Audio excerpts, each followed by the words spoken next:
Hello everyone, this is your Vice Captain speaking, and thank you for flying with us. Today we're going to be tying one of my own designs. It's a Tiger Prawn. It's a large and bright fly intended for the Kola Peninsula early season. So it needs a heavy hook, and today we'll be using a partridge heavy double in size 4. Now this is a fun fly to tie. It makes great use of a tiger barred orange and black zonker strip.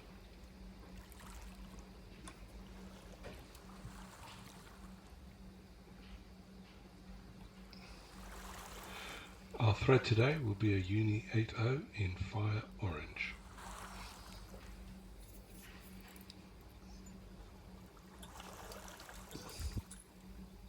I've tied on a good head length behind the eye of the hook. That just helps me make sure I don't crowd it, and also gives me the place with which to start my ramp. First we'll be starting with our tag, and I'll be using a Uni French tinsel in medium gold oval. So quickly run the thread down towards just the tip between the barbs. You need to take about 5 turns for the tag around. And I always use on a double a technique of tucking the tinsel like a tail between the legs of the fly. It makes for a great, very secure tag. So make sure it's tight, slip it between the 2 hooks. I'll just turn the hook sideways so that you can see what I'm doing here. I'm going to tie the tinsel in along the bottom of the underside of the fly. And then I'm going to come back along the top, and I'm going to start to use this to change the shape, because the hook is a double, it's a flat shape, and we need to apply our materials strategically as we tie them in to turn that into a round shape at the end. So double back the tinsel that formed the tag and go straight back, and then it's ready to become our rib, as well as adding a little bulk underneath the fly itself. Let's tuck that out of the way, and then let's move on to our tail. Now our first ingredient for the tail is a nice yellow, sunny yellow bucktail. So you need to take a piece of that, quickly strip out any of the smaller fibres, and then hand stack it. And that means just taking the very few of the longest, pulling them out and restacking them, just to give you a nicely tapered shape to the fly. So I'll measure it to the body length, and then I'll pull it out another body length, because this tail needs to be around about 2 times the length of the fly.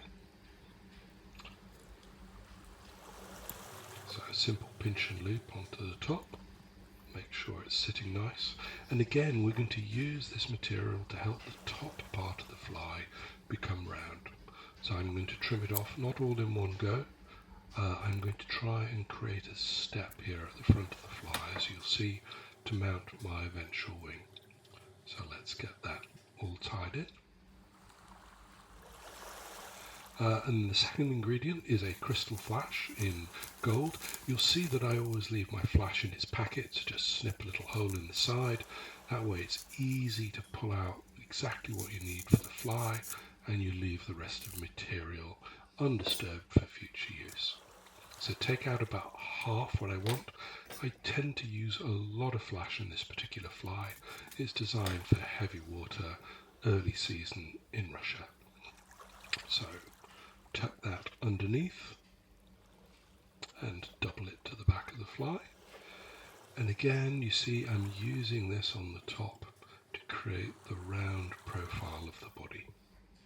Just make sure with your thumb spread that out so you get nice coverage of the tail, and then use your scissors. Don't cut, just rock it backwards and forwards, and that way you get uneven lengths, and it looks much more natural that way in the tail.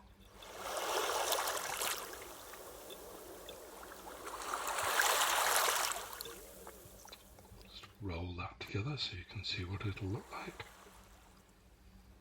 And we're ready for the third and final component. Now this is a head of golden pheasant, and I'm going to use one of the very largest tippet pieces right at the back of the collar. So this is a very large feather.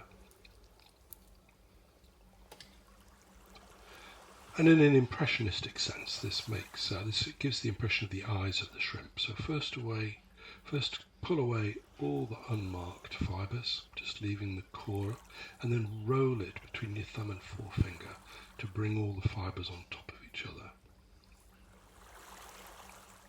And then place that on top of the tail. This wants to be about 1.5 times the body length, about 2/3 the length of the tail. Just make sure you're happy with how it's oriented so that you've got equal colour on both sides of the fly. Tied in with a couple of wraps, and let's just have a quick look all the way around. Yeah, that's sitting nicely. Quickly tie that down, and you can see we've now pretty much got the round profile we want at the top of the fly, and at the front I'm cutting this to help form a slant at the beginning on which I'm going to mount my wing. I'm just going to trim that back a little bit more.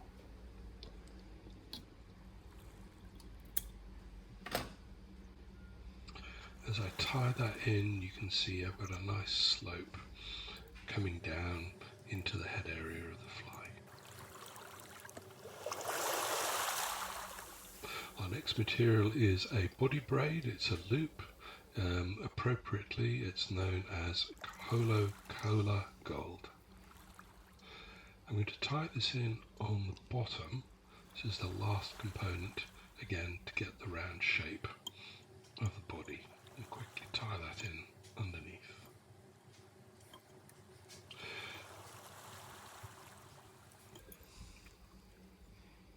So if you look at this now, I've got a nice ramp at the front, and I now need to create the same ramp at the bottom. So my next two materials, the braid and the rib, I'll actually cut off underneath the bottom of the fly and use them to help me create a mirror ramp underneath. So I'll just turn the fly sideways so that you can see what I'm doing.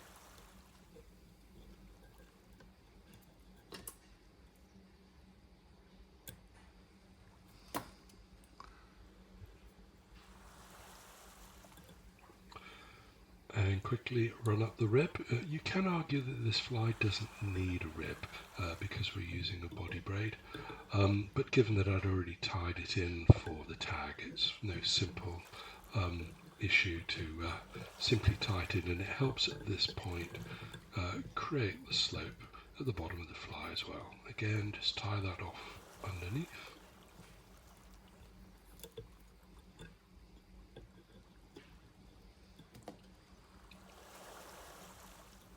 There we go. So you can now see I've got a slope at the bottom of the fly as well as the top. It's nice and symmetrical. So our next material is a lovely one. It's a yellow dyed rabbit, which has then been alternately dyed orange and black. And we're going to measure this to be almost as long as the tail, yellow part longer than the tippet, that's about right. And then we're going to pull back the hair and expose the skin. We only want to cut the skin here because that will leave the next piece right for the next fly as well, so there's no waste. Now the end of this zonker is actually quite bulky, so we're going to cut the end into a bit of a V shape. That makes it easier to tie in. It also helps profile and make the front of the fly slightly narrower, as normally a fish would be narrower at the head than a body, and so would a prawn that this is to imitate. So I also tend to cut a V at the back, obviously not for tying in, but simply because it helps create a smoother, narrowing profile at the back as you come to the end of the fly. So just quickly cut a V here as well.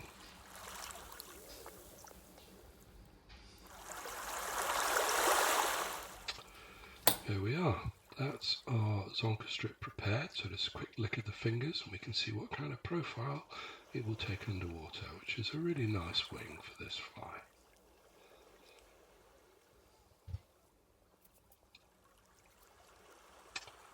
And now we can also use the narrow part of it just to tie in on top of the ramp that I've created. And you can see that then helps the wing sit neatly on top of the fly.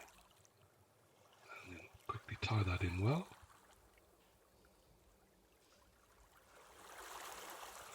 And we're now ready for our hackle. It's a whiting, it's American hackle, it's a laced orange. One of my favourite hackles actually. I use this in a lot of intruder flies, but here it's got a lovely bright centre, but we'll actually use the black tips to create another stripe section on the body of the fly. So take the feather, strip off all the fluff, ready to tie it in. And I'm going to tie this one in by the tip, because that way we get the large fibres at the front of the fly.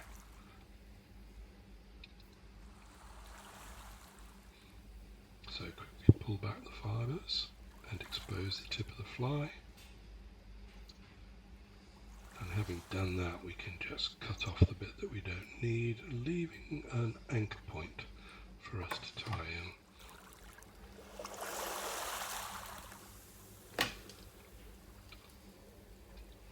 On the side of the fly. Now this feather's actually a little bit long, so I'm going to take off the waist to make it easier to tie in. Just snip it off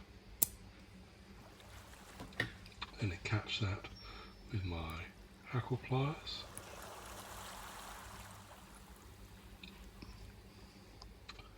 And then this is a big heavily hackled fly, so we're going to want about 4 turns. Let's sweep all the fibres back. You can see the front of the fly's got an exposed yellow bit on the wing. Just here. Now we need to cover that with another orange and black stripe. And the wonderful bit about this laced whiting hen is that it does a really good job on this fly.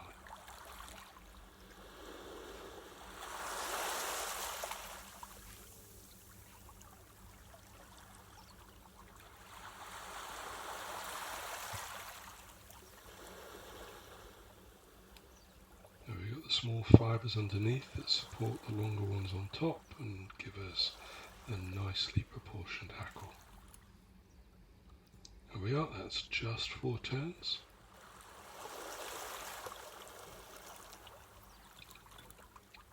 Quickly tie that off.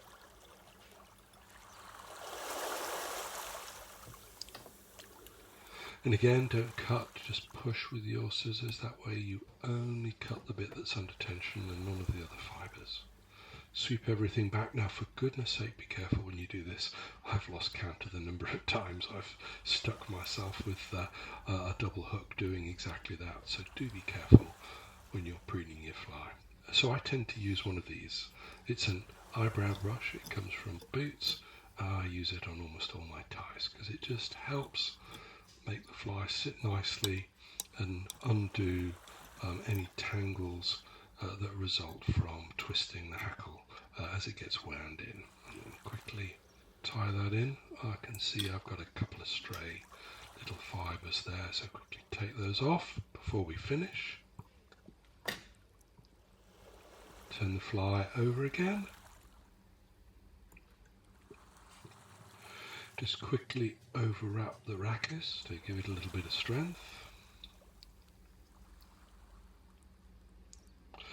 And the next ingredient is going to be a pair of jungle cock eyes. So it's a lovely sunburst dyed jungle cock. I've almost finished it now. I'm going to have to get some more soon. And this is a large fly, so using some very large eyes from the back of the cape. Quickly tie this in. You'll see when I tie this in, I position the tying point over a black piece because that isn't enamelled and you can fold it easily.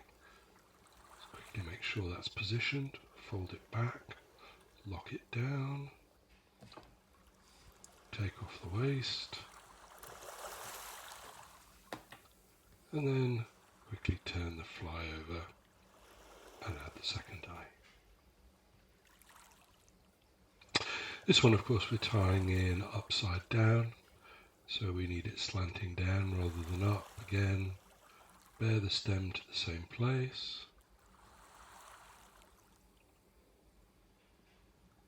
Tie it in with a couple of simple wraps, and then let's just flip the fly.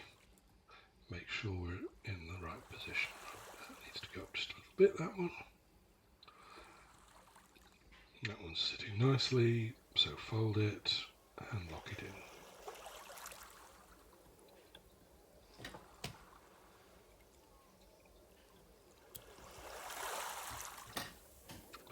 Now all that remains to do is to form a nice head.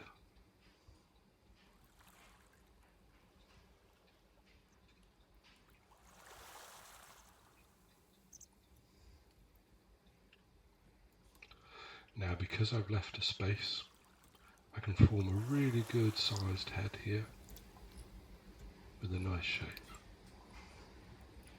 I've just seen the little fibre there, so let's have that out with a pair of tweezers and then carry on and finish our head.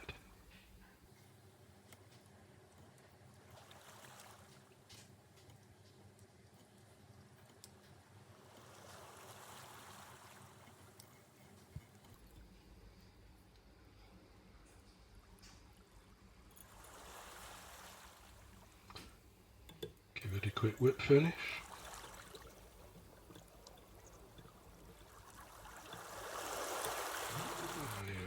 I always put 2 in just for security.